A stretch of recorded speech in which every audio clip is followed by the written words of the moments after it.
memberkati kami, memberkati teman-teman kami yang belum sampai di tempat ini, Yesus. Terima kasih Tuhan Yesus, dalam nama-Mu kami berucap syukur. Haleluya, amin. Kasih salam ya kanan kirinya. Shalom, shalom. Hari ini hari yang telah dijadikan Tuhan. Hari ini juga kita harus berbahagia. Amin. Hari ini hari yang telah dijadikan.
Amin. Kita mau katakan tak terbayang kebesaran dan tak terbayang.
Tuhan daripada Tuhan. Oleh sebab itu pada saat pagi hari ini kami percaya lewat kebenaran firman Allah, hidup kami boleh dikuatkan, hidup kami boleh dipulihkan. Bahkan kami percaya lewat kebenaran firman Allah kami boleh diberikan kemenangan. Oleh sebab itu pada saat pagi hari ini Tuhan, berbicaralah dalam hidup kami semuanya. Kami percaya Roh Kudus Tuhan akan bekerja atas kehidupan kami, pribadi lepas pribadi. Bahkan kami tidak izinkan satu kuasa pun di luar daripada Tuhan.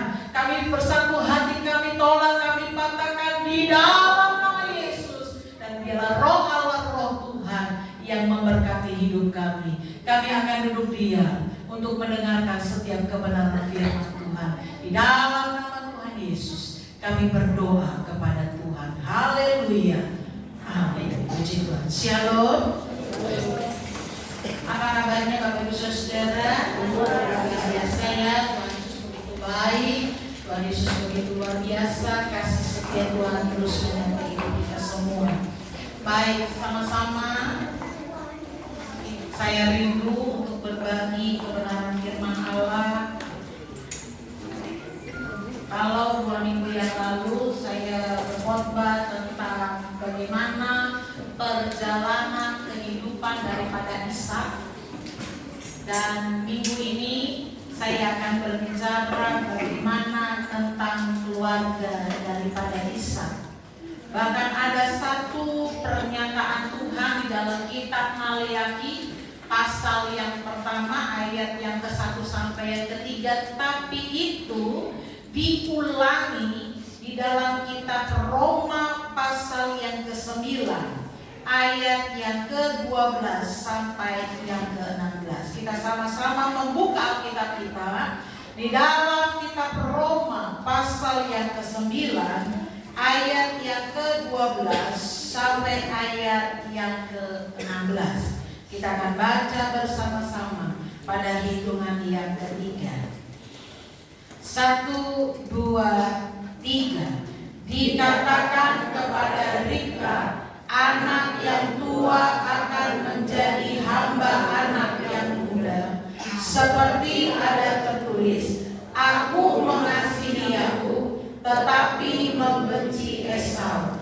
Jika demikian, apakah yang hendak kita katakan? Apakah Allah tidak adil? Mustahil. Sebab ia berfirman kepada Musa, aku akan menaruh belas kasihan kepada siapa aku mau menaruh belas kasihan, dan aku akan bermurah hati kepada siapa aku mau bermurah hati. Jadi hal itu tidak tergantung pada kehendak orang atau usaha orang, tetapi kepada kemurahan hati Allah. Dalam ayat yang ke-13 ini ayat yang sangat diulangi lagi di dalam dari kitab Maleakhi, karena ayat ini berkata, aku mengasihi Yakub tetapi membenci Esau. Padahal kita tahu bahwa Tuhan itu adalah Tuhan yang maha mengasihi. Dalam kitab Injil Yohanes pasal yang ketiga ayat yang ke-16, karena begitu besar kasih Allah akan dunia ini sehingga ia mengaruniakan anaknya yang tunggal, supaya yang percaya kepadanya tidak binasa, tetapi beroleh hidup yang kekal. Itu dalam Yohanes pasal 3 ayat yang ke-16. Tetapi Alkitab mencatat di dalam Roma pasal yang ke-9 ayat yang ke-13, aku mengasihi Yakub tetapi membenci Esau. Sehingga dalam ayat yang ke-14, 15, 16, apakah Tuhan itu adil? Apakah Tuhan itu tidak adil? Dan sesungguhnya Tuhan itu adil.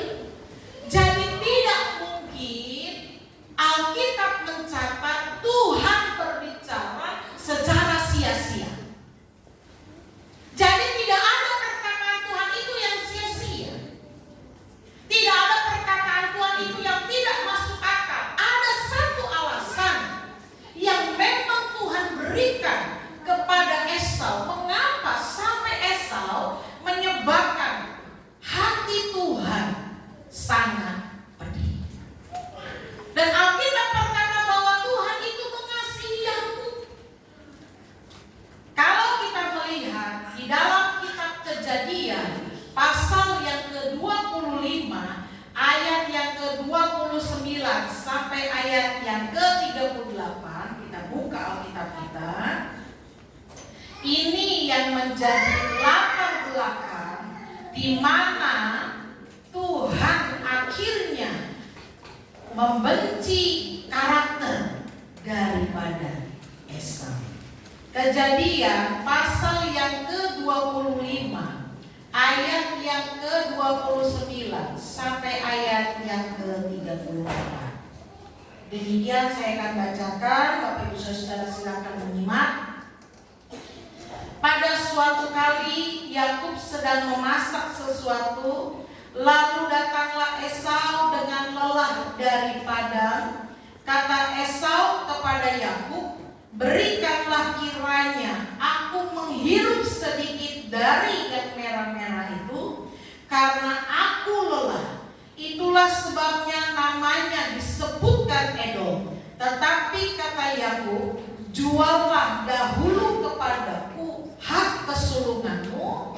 Sahut Esau, sebentar lagi aku akan mati. Apakah gunanya bagiku hak kesulungan itu? Kata Yakub, bersumpahlah dahulu kepadaku. Maka bersumpahlah ia kepada Yakub, dan dijualnyalah hak kesulungannya kepadanya. Lalu Yakub memberikan roti dan masakan kacang merah itu kepada Esau. Ia makan dan minum, lalu berdiri dan pergi. Demikianlah Esau memandang ringan hak kesulungan itu. Kenapa Tuhan mengasihi Yakub dan membenci Esau? Di dalam ayatnya yang ke-20, yang ke-34 dikatakan di sana, Esau itu memandang ringan hak kesulungannya. Dia memandang ringan, dia tidak menghargai hak kesulungannya. Demi apa? Semangkuk kacang merah. Semangkuk kacang merah. Dia memberikannya kepada Yakub, dia menjualnya kepada Yakub. Kenapa? Karena dia tidak menghargai. Untuk Bapak Ibu Saudara tahu, bagi bangsa Israel, anak yang paling pertama dia akan mendapatkan hak kesulungan. Apa saja hak kesulungan itu? Artinya dia akan lebih diutamakan, dia akan lebih didahulukan untuk mendapatkan hak atas warisan. Lebih utama, lebih didahulukan. Tapi bukan hanya saja harta warisan yang berbicara tentang manusia, tentang keluarga dan hewan. Alkitab mencatat bahwa hak kesulungan itu akan diberikan 2 kali lebih banyak. 2 kali lebih banyak. Tidak sampai di sana. Hak kesulungan ini berbicara tentang kepemimpinan. Karena dia adalah anak yang sulung. Dia berbicara tentang kepemimpinan. Dia juga berbicara tentang berkat, hak yang akan diberikan Tuhan dalam hidupnya. Tapi ada satu yang menjadi sangat khusus di dalam hak kesulungan itu. Karena hak kesulungan itu adalah perjanjian yang dijanjikan Tuhan kepada Bapa Abraham. Jadi Tuhan itu punya perjanjian kepada Bapa Abraham.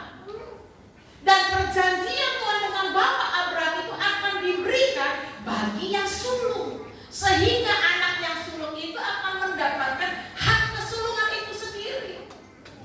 Nah, Bapak Ibu Saudara dikasih oleh Tuhan, Esau tidak menghargai. Dia memandang ringan tentang hak kesulungan itu. Bahkan kalau Bapak Ibu Saudara melihat di dalam ayat yang ke-32, demikian bunyi firman Allah, sahut Esau, sebentar lagi aku akan mati. Apakah gunanya bagiku hak kesulungan itu? Dalam ayat yang ke-32, Esau itu betul-betul dia sangat tidak menghargai Tuhan. Sehingga dia berkata, kalau dalam Alkitab bahasa Inggris, ya kalau Bapak Ibu Saudara punya Alkitab bahasa Inggris, dalam terjemahannya dikatakan demikian. Aku sedang di dalam kematian. Apakah keuntungannya bagiku hak kesulungan itu? Saya tidak tahu apa yang sudah diajarkan di tengah-tengah kehidupan daripada Esau dan Yakub. Tapi bagi orang-orang Israel pada orang-orang zaman dahulu, hak kesulungan itu begitu sangat diutamakan. Karena itu berbicara tentang perjanjian Tuhan dengan Bapak Abraham. Tetapi Esau katakan bahwa apa keuntungannya itu bagiku. Dia betul-betul memandang ringan. Dia betul-betul sangat-sangat sekali tidak menghargai hak kesulungan itu. Itu yang menjadi dasar mengapa Allah membenci Esau. Alkitab katakan Esau itu adalah yang pertama adalah dia mempunyai ketidakmampuan untuk meredam hawa nafsu dalam persoalan makanan, terutama untuk kebutuhan perut. Kita tahu Ishak itu kaya, Bapak Ibu Saudara. Jadi di dalam rumah Bapak Ishak itu tidak mungkin tidak ada makanan. Tidak mungkin. Tetapi saya tidak mengerti apa yang menjadi pemikiran daripada Esau. Memang di dalam ayat yang ke-32 dia katakan, aku ini sedang berjalan dalam kematian. Apa untungnya? Apa keuntungan yang akan aku dapatkan dari hak kesulungan itu? Esau betul-betul memilih hawa nafsunya. Untuk apa? Untuk mengenyangkan perutnya. Tapi tidak hanya berbicara di sana, dalam kitab Ibrani dikatakan, coba kita mau lihat dulu kitab Ibrani pasal yang ke-12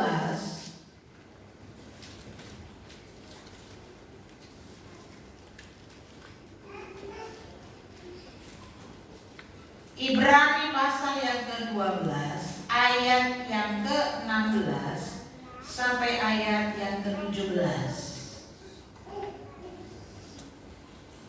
Ibrani pasal yang ke-12 ayat yang ke-16 sampai ayat yang ke-17. Janganlah ada orang yang menjadi cabul atau mempunyai nafsu yang rendah seperti Esau, yang menjual hak kesulungannya untuk sepiring makanan. Sebab kamu tahu bahwa kemudian ketika ia hendak menerima berkat itu, ia ditolak sebab ia tidak beroleh kesempatan untuk memperbaiki kesalahannya, sekalipun ia mencarinya dengan mencucurkan air mata. Alkitab katakan walaupun dia mencarinya dengan mencucurkan air mata, dia tidak pernah mendapatkannya. Esau itu memilih tentang kepuasan duniawi daripada berkat-berkat yang akan rohani dia akan terima. Dia memilih hal yang duniawi. Dia mengasihi hal-hal duniawi. Ini berbicara demikian dalam Ibrani pasal yang ke-12. Dia memilih untuk apa? Mengenyangkan perutnya. Banyak orang hari ini berkata, ya bagaimana kami mau bertahan sedangkan perut ini lapar. Tapi Tuhan pernah katakan bahwa manusia hidup bukan dari roti saja, tetapi hidup oleh karena firman Allah. Saya percaya sekalipun perut kita lapar, bahwa pasti akan ada pertolongan Tuhan. Sehingga Esau ini memilih kepuasan duniawi daripada berkat-berkat secara rohani. Dia lebih mementingkan, Alkitab katakan, orang yang cabul. Betul, itu seperti halnya seksualitas. Cabul di sana seperti seksualitas. Tetapi dalam kasus Esau dikatakan seperti orang yang cabul. Dalam peristiwa Esau adalah dia tidak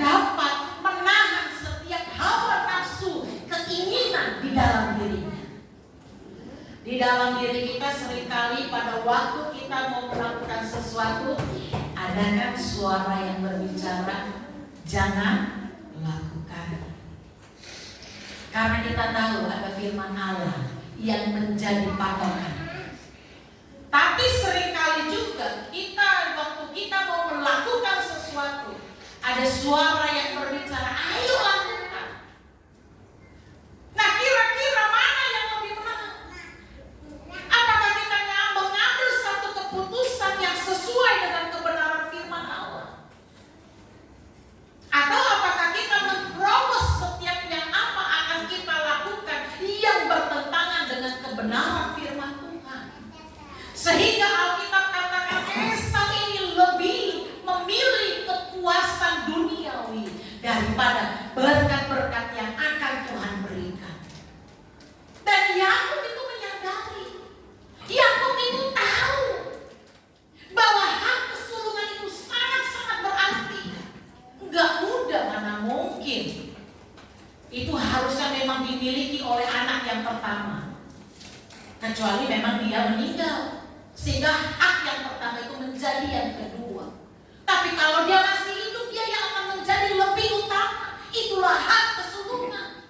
Dan Yakub menyadari betapa pentingnya, betapa berharganya hak kesulungan itu yang berbicara tentang berkat Tuhan.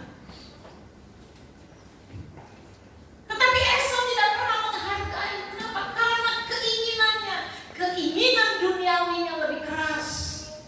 Hari ini ada banyak orang mengambil satu keputusan bukan berdasarkan dengan kebenaran firman Allah, tetapi berdasarkan dengan keinginannya sendiri. Di dalam kitab Ibrani pasal yang ke-12 ayat yang ke-14 dikatakan demikian. Sebelum ayat 16 itu tercatat, ada ayat yang ke-14 yang dikatakan demikian. Berusahalah hidup damai dengan semua orang dan kejarlah kekudusan, sebab tanpa kekudusan tidak seorang pun akan melihat Tuhan. Berbicara kekudusan, mungkin Bapak Ibu Saudara bingung, apa itu kekudusan? Tetapi berbicara kekudusan di dalam Ibrani ini adalah kita mengkhususkan diri untuk hidup di dalam Tuhan. Kekudusan itu adalah kita ini mengkhususkan diri bahwa hidup kita ini untuk Tuhan. Betul Bapak Ibu Saudara, kita bekerja. Betul bahwa kita ini berusaha. Betul bahwa kita ini harus hidup bersosialisasi. Kita berteman, kita bertemu dengan banyak orang. Tetapi berbicara tentang kekudusan adalah berbicara tentang bagaimana hidup kita ini kita tetap khususkan untuk Tuhan. Sekalipun kita bekerja seperti layaknya kita memberikan hidup kita untuk Tuhan. Waktu kita berumah tangga suami dan istri, kita ini belajar untuk apa? Mengkhususkan. Itu yang berbicara tentang kekudusan. Mengkhususkan diri kita bagi pasangan kita, seperti kita mengkhususkan hidup kita ini untuk Tuhan. Kekudusan itu seperti itu Bapak Ibu Saudara. Kita ini sedang mengkhususkan diri. Boleh kita berteman dengan siapapun. Boleh kita beraktivitas, kita bersosialisasi. Tapi satu perkara yang perlu kita tahu dalam hidup kita, bahwa kita ini belajar mengkhususkan diri untuk Tuhan. Artinya mengkuduskan diri ini untuk Tuhan. Dan Alkitab katakan, kejarlah kekudusan, sebab tanpa kekudusan tidak seorang pun akan melihat Tuhan. Menjadi doa saya dan kita semua, kita inginkan melihat Tuhan. Kita ingin melihat Tuhan, Tuhan menolong hidup kita. Kita berdoa, Tuhan tolong saya, Tuhan tolong berkati hidup saya. Kita berdoa itu kan, Tuhan berkati rumah tangga saya. Berdoa untuk pekerjaan usaha kita, Tuhan tolong anak-anak saya, suami saya, istri saya. Kita berdoa untuk itu kan. Itu yang kita doakan. Dan kita rindu melihat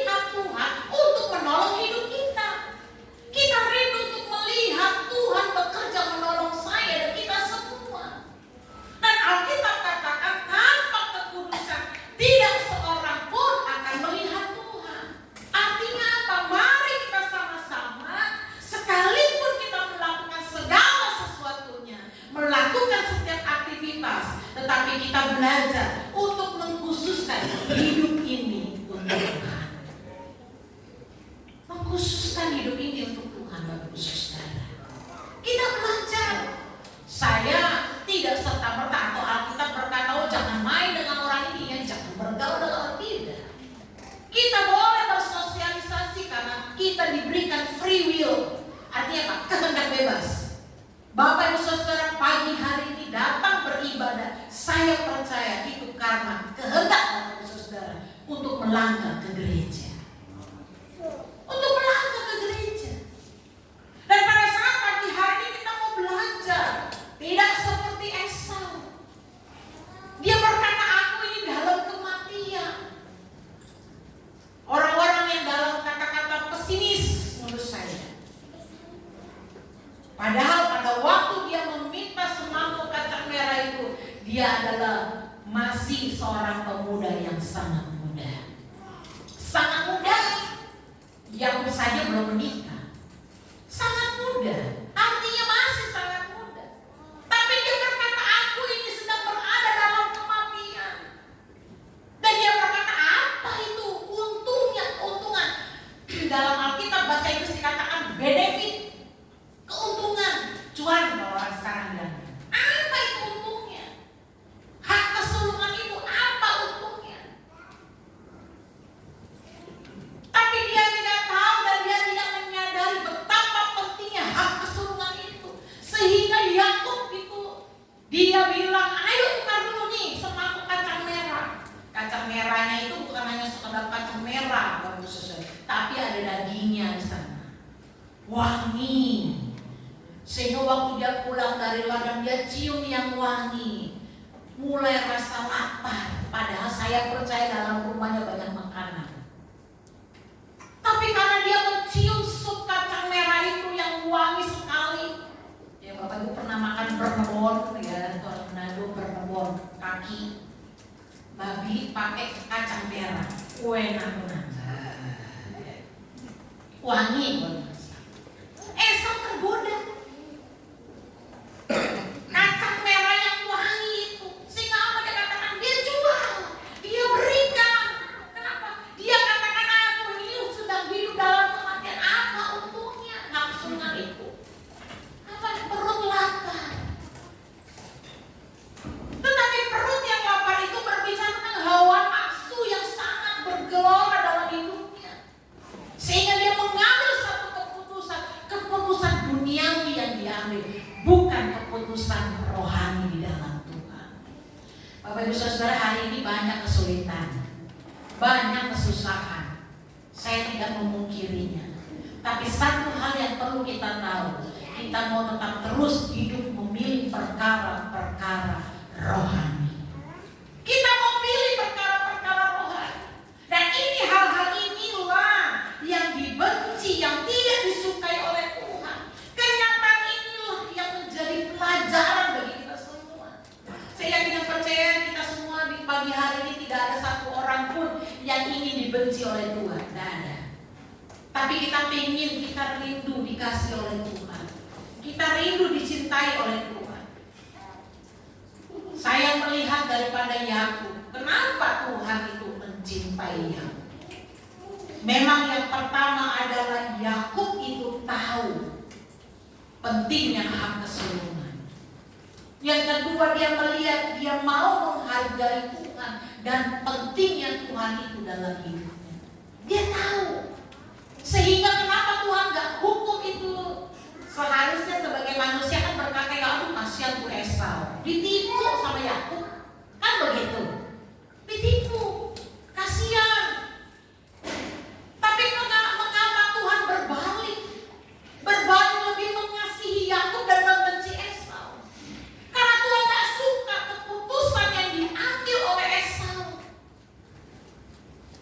Dan Tuhan melihat betapa Yakub itu merindukan berkat-berkat secara rohani.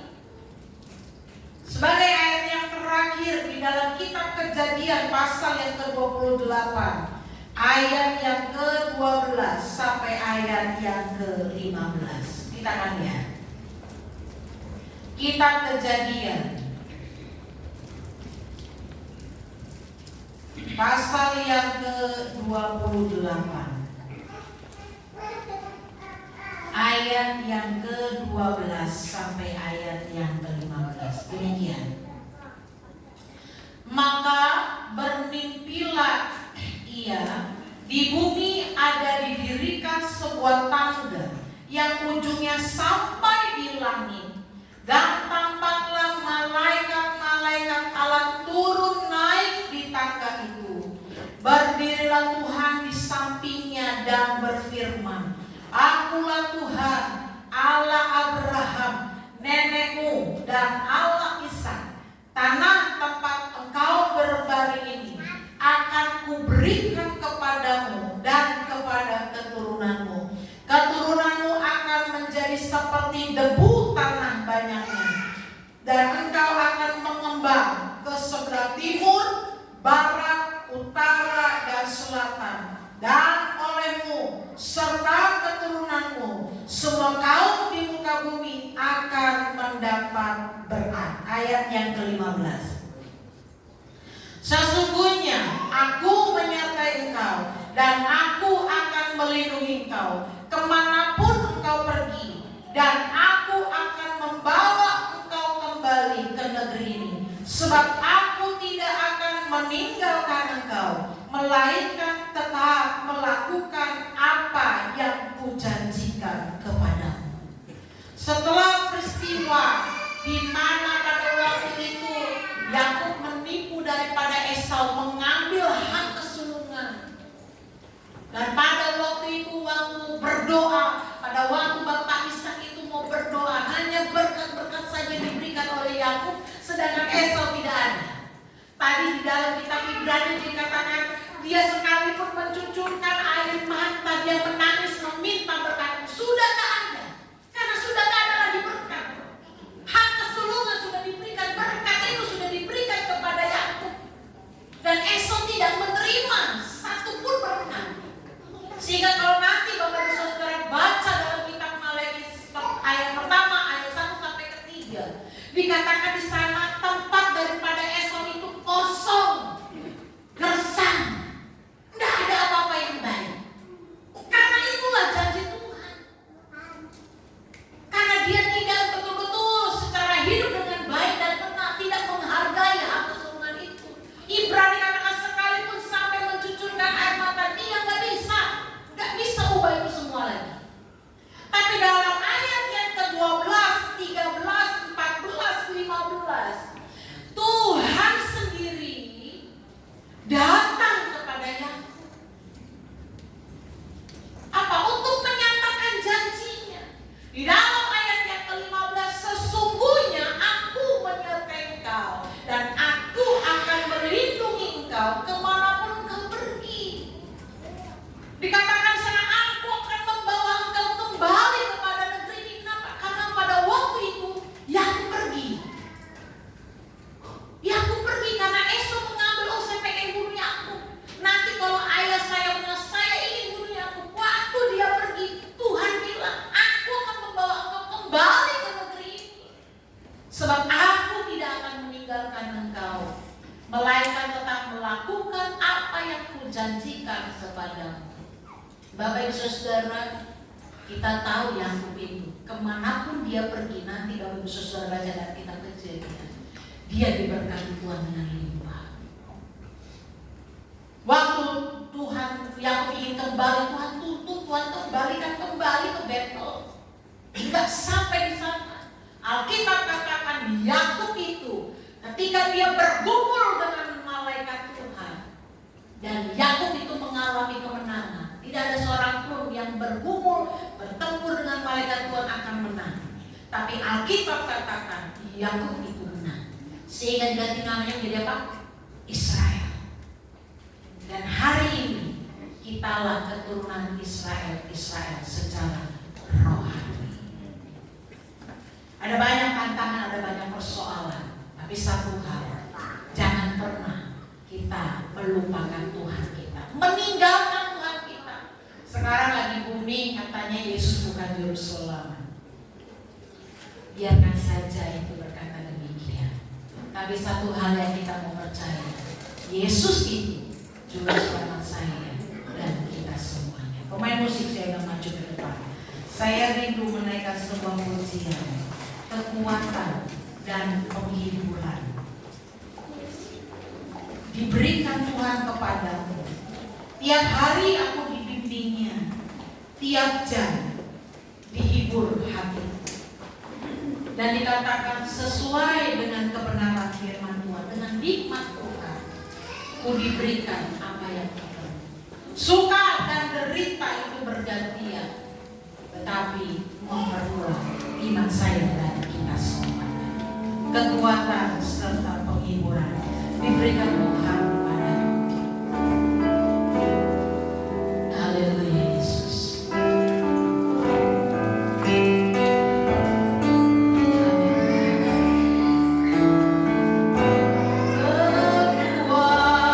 Kekuatan serta penghiburan diberikan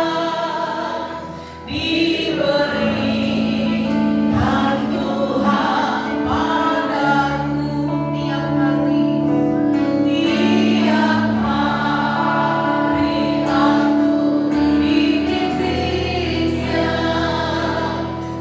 tiap jam dihibur hatiku.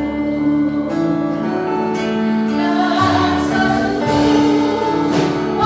dengan firman Tuhan, ku diberikan apa yang perlu.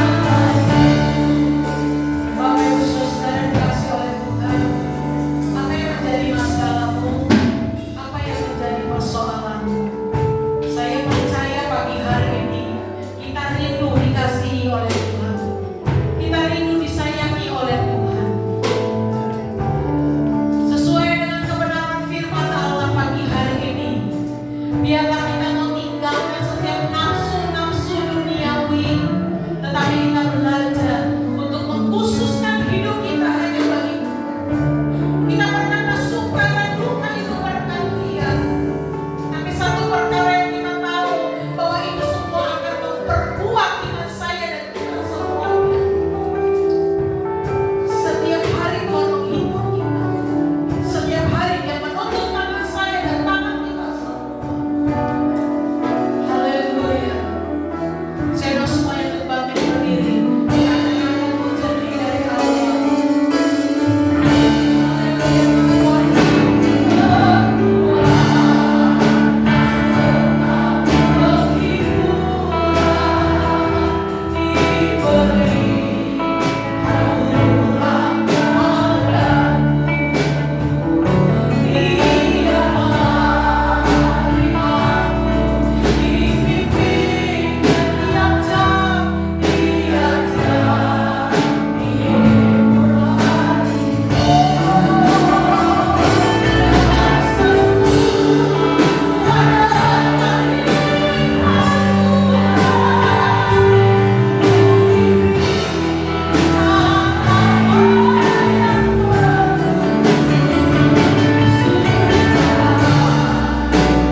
bagi Tuhan. Kita memberikan kekudusan hidup ini hanya kepada Tuhan. Sekalipun kau susah, sekalipun kau menderita, sekalipun ada kelemahan tubuh, ada kesusahan, ada penderitaan, tapi kita belajar untuk tidak mengikuti setiap nafsu-nafsu duniawi. Tapi kita belajar untuk mengkhususkan hidup ini hanya bagi Tuhan. Bagi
menderita bergantian dalam hidup kami.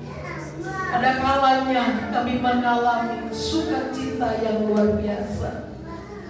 Tapi ada kalanya kami harus hidup menderita dalam dunia ini. Tapi kami tahu itu semuanya akan memperkuat iman kami hanya kepada Tuhan. Kami belajar Tuhan untuk memberikan hidup kami secara khusus hanya kepada Tuhan. Kalaupun ada keinginan-keinginan duniawi yang bergejolak dalam hidup kami mau belajar Tuhan untuk dapat memberikan yang terbaik bagi Tuhan. Pagi hari ini kami percaya Roh Kudus menjamah kami pribadi lepas pribadi. Kami yang duduk di atas, kami yang ada di bawah, kami yang ada di depan, kami yang ada di belakang. Mungkin kami ada masalah yang tidak diungkapkan kepada kami yang Bapak Tuhan.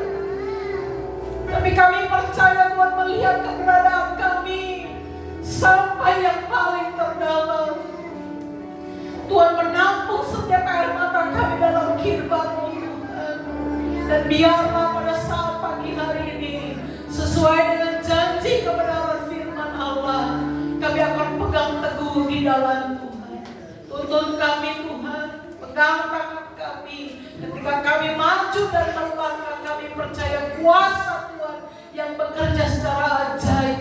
Ketika kami datang dengan segala beban, dengan segala permasalahan, dengan tantangan kehidupan, bahkan dengan segala kelemahan-kelemahan tubuh, kami berdoa Tuhan jamah di dalam nama Yesus. Yang sakit Tuhan sembuhkan, yang lemah Tuhan kuatkan, yang susah Tuhan berikan penghiburan. Bahkan kami yang membutuhkan jalan keluar, Tuhan berikan kami kemenangan. Dan ketika kami berdoa memanggil nama Tuhan, kami percaya Tuhan hadir dalam doa-doa kami. Terima kasih Tuhan, terima kasih. Kami sungguh bersyukur kepada Tuhan pada saat pagi hari ini. Di dalam nama Tuhan Yesus, kami berdoa kepada Tuhan. Haleluya. Amin.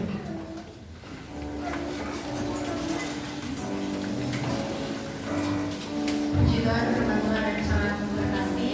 Sebentar kita akan memberikan persembahan.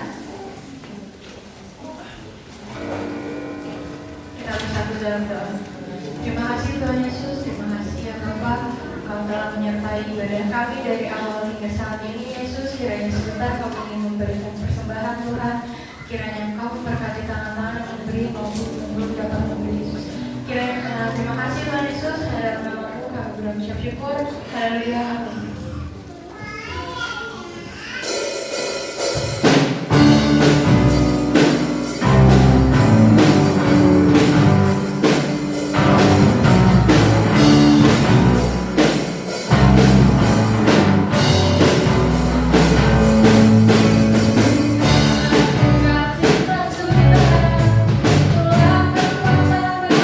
Jiwa, kasih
Diucapkan selamat datang kepada Bapak Ibu Saudara yang baru pertama kali datang.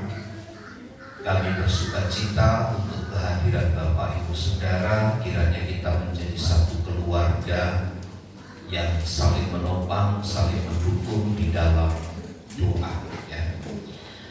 Kemudian yang selanjutnya, untuk sebuah kepentingan pelayanan pekerjaan Tuhan, maka gereja ini membutuhkan pelayan-pelayan yang siap untuk melayani, karena banyak wadah di dalamnya. Karenanya pada awal bulan nanti, awal Agustus, kita akan melantik 2 pendeta muda. Yang pertama adalah Bapak Esrom Yumai, Master Teologi. Kemudian yang kedua adalah Ibu Kristiana. Ada yang belum tahu Ibu Kristiana? Ada yang belum tahu Ibu Kristiana? Tahu semua. Ibu Kristiana tolong berdiri dulu. Pak Yumai juga, Bapak Esrom Yumai berdiri Pak. Nah, ini Pak Esrom Yumai dengan Ibu Kristiana yang akan menopang pekerjaan Tuhan di tempat ini. Saya dengan Ibu Gembala tidak cukup panjang tangan kami untuk menjangkau Bapak Ibu Saudara, tetapi mereka juga nanti akan menjadi kepanjangan tangan dari gereja untuk menjangkau Bapak Ibu Saudara. Kalau saya dengan istri berkunjung ke Bapak Gule yang ada di Racet, nanti bisa waktu yang sama Bapak Yumai dengan rekan-rekan bisa mengunjungi Bapak Ibu Saudara di tempat yang lain, ya. Tuhan Yesus memberkati. Selamat kepada keluarga Bapak Alan atas ulang tahun pernikahan yang ke-10, ya.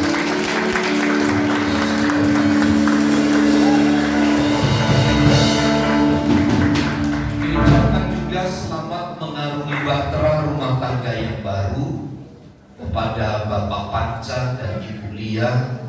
Kiranya menjadi keluarga yang terus berkati. Tuhan Yesus memberkati. Dan yang lain yang akan menyusul, saya ucapkan selamat, ya. Selanjutnya Yason yang akan menyusul. Amin. Kita akan akhiri ibadah kita di dalam doa.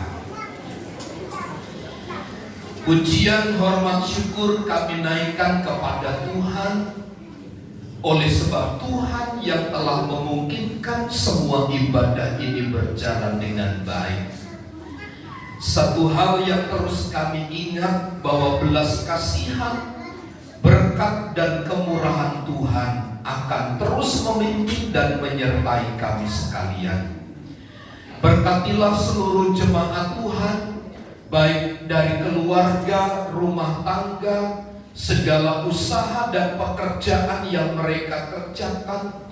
Tuhan yang melimpahi dengan segala berkat, Engkau menganugerahi kami semua dengan kemurahan dan kebaikan.